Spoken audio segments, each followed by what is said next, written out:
Today, first at 4, two brothers go to court accused in a shooting over fried mushrooms. The victim shares his story and how his life has changed. Ben. Karen, we're finishing up a day that's hard to beat, but folks down south would trade it in a heartbeat as Tropical Storm Barry heads for the Gulf. We'll give you the latest. Jamie. It's fish fly season. We can see the evidence with our eyes. We can also see it on radar. That's how many there are. We'll have a live report first at 4. Live from downtown Detroit, Local 4 News First at 4 starts now. Good afternoon. I'm Karen Drew. First at 4. It is the kind of crime that's just really hard to believe. Two grown men accused of nearly killing someone over fried mushrooms. Today, that victim faced the defendants. Prosecutors say twin brothers, Dwight and Dwayne Samuels, attacked the man at Nikki D's Coney Island on 7 Mile. The victim was waiting for a cheeseburger. Security video shows one man attacked him with a pipe and another shot him. Today, the victim described what happened and what he has gone through since. We're concealing his identity. They had to remove the blood up on my face and fix my face up. Now I gotta get a second surgery on get some teeth now because I lost all my top teeth. Today, the judge determined there was enough evidence to the two brothers to head to trial. The man who pleaded guilty to shooting a man at a Roseville graduation party will spend the next 12 to 17 years in prison. In 2017, Amir Mangania was charged with second-degree murder in the death of 18-year-old Luke Fillery. In May, he pleaded guilty to manslaughter charges. During his sentencing, the judge expressed his disappointment at the plea deal, saying he deserved to spend more than the maximum time behind bars. There is growing fear and uncertainty in immigrant communities all across the country this afternoon. NBC reporting ICE raids could start this Sunday.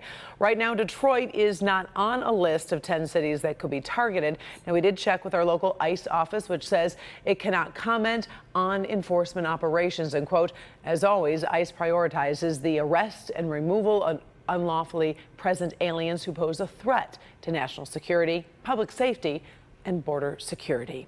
Given the uncertainty, local immigration activists are trying to spread the word so people know their legal rights. We'll have that part of the story when you join us for Local 4 News at 6.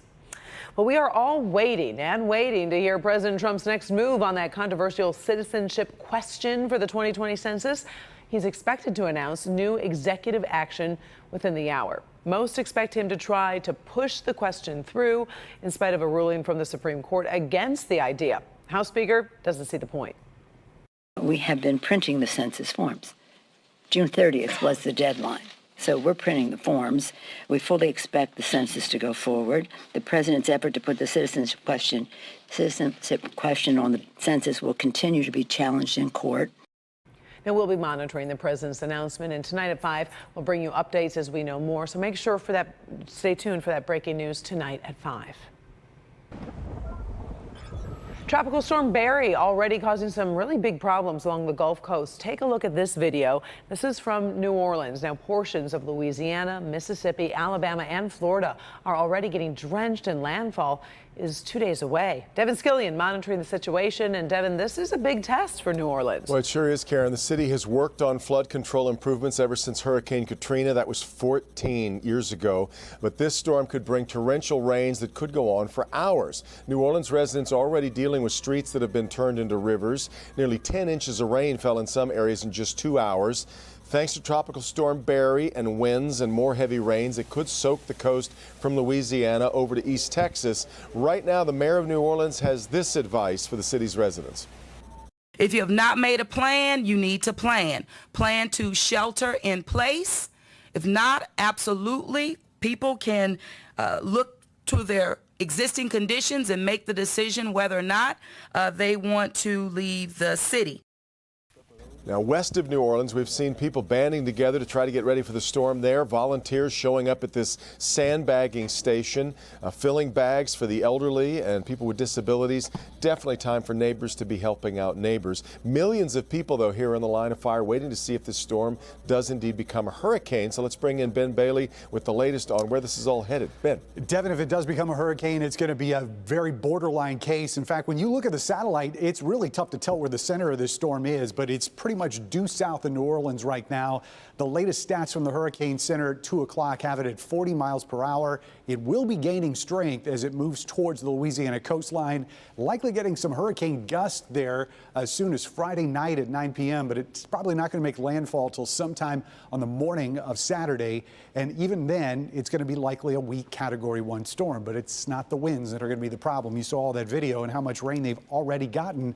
And they're going to be getting more because that storm is not going to be in a hurry to leave. Back home, it's just the opposite. Gorgeous night, temperatures falling out of the 80s. Humidity gets even lower tonight and tomorrow. We'll check that in your weekend forecast in minutes. Karen? All right, thank you, Ben. First at 4, we're on top of stories making headlines around the world this Thursday. Let's start at the Vatican and one of Italy's greatest mysteries. 2 tombs from the 19th century were unearthed today in the search for a teen who went missing 35 years ago. Emanuela Orlandi was 15 years old when she left her family's Vatican City apartment for a music lesson. She was never seen again. An anonymous letter sent to her family suggested her remains may be in one of 2 tombs belonging to princesses from the 1800s. But today, crews found nothing. I thought that today we could finally make a step forward, even if painful. Instead, we're at a starting point. But we do have now the Vatican cooperation, and I hope we will keep on being concrete. Now there's an even greater mystery to solve. The family says the tombs were empty, and now authorities are trying to figure out what happened to the bodies of the princesses as well. There are new tensions in the Persian Gulf right now. Great Britain says Iranian ships tried to block an oil tanker sailing through the Strait of Hormuz. Iran's Revolutionary Guard says it's not true, but the United States is backing Britain's version. Iran desperately needs help with dealing with American sanctions. The U.S. says it wants to talk with Tehran, but its leaders don't trust President Trump after he bailed on an international nuclear treaty. Let's go to London, where Big Ben is celebrating its 160th birthday in silence. You may recall the huge Victorian clock tower is being renovated and hasn't been ringing since 2017. In case hearing Big Ben is on your bucket list, well, those repairs are said to be on schedule, but Big Ben won't be back in action until 2021. Nobody likes them, and you can't do much about them, but many of you are dealing with the annual invasion of the fish flies. They can cover your windows, your doors. They actually crunch under your feet. Local 4's Jamie Edmonds was the lucky one tasked with tracking down some of those fish flies today. So where'd you end up, Jamie? Hey there, Karen. I am in Grosse Pointe, where I have a story from yesterday. I tried to go to lunch here at Panera, and they were covered all over these windows and walls. You had to pick them off when you walked in. Totally gross. But next door, you can get a better representation of what it's like here in Grosse Pointe. So I came back to the scene of the crime and asked people how they're coping. You know it's fish fly season when you walk out to get in your car, and this is what you find. Or how about you get in the car and this is what it looks like from the inside out? Oh, and getting gas? Forget about it. The submissions to the Local 4 Facebook page and Storm Pins app went on and on. And if you needed official word on their arrival, check out the radar. So many fish flies, they showed up on weather radar last night. But for those who live near the water, it's a yearly occurrence. Patrick Garth lives in New Baltimore. He doesn't mind them really. A nuisance with wings. Meanwhile, Katie Smith, she hates them. I came from the East Coast about 15 years ago, and I had never seen anything so truly horrific in my entire life. This year's worst year I've ever seen. It's the worst year. In the morning, they're about, I'd say, at least 1 inch, 2 inches thick. This gentleman has the task of sweeping them off walls and sidewalks outside of Farms Market in Grosse Pointe. Talk about a stinky job. They stink. They're slimy. The good news, these fish flies that are sometimes referred to as mayflies only have a lifespan of 24 hours. The DNR says the more fish flies, the healthier the lakes. It also means more fish in the water. So suck it up, folks. They're only here briefly to invade our summer. And Garth tells me he will tolerate them, but he certainly won't celebrate them. I don't go to the Fish Fry Festival. You don't want to celebrate them? Absolutely not. Now, he is talking about the Fish Fly Festival in New Baltimore. It's at the end of June. He does not go to it. He doesn't like them. I will say they're sort of transient. Like I said yesterday, they were all over the windows and doors. There's less of them today. And I will say this, living close to the water now, I'm getting a little bit more used to, okay, not that used to it. That is not what I plan to do, Karen. But you do get used to them. They're only here for a little bit, and it does say that the water is healthier when this happens. The DNR also says it's later than usual. That Fish Fly Festival in June, well, it's July, right? And they're all here. It's because we had such a chilly June. Live in Grosse Pointe, Jamie Edmonds, back to you. Jamie, were you just trying to grab one of those? What was going on? What were you trying to prove? Yes, I was. I was going to show you. Well, I was going to show you one.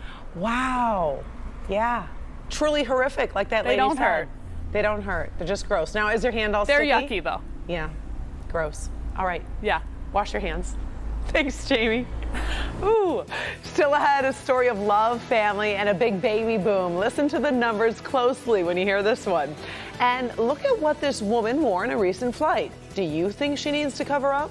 We'll tell you what happened when she boarded the plane. Up first, is it a case of sexism, or is a politician just being careful with his reputation in the Me Too age? You'll hear both sides, and you can decide. Next, First at 4.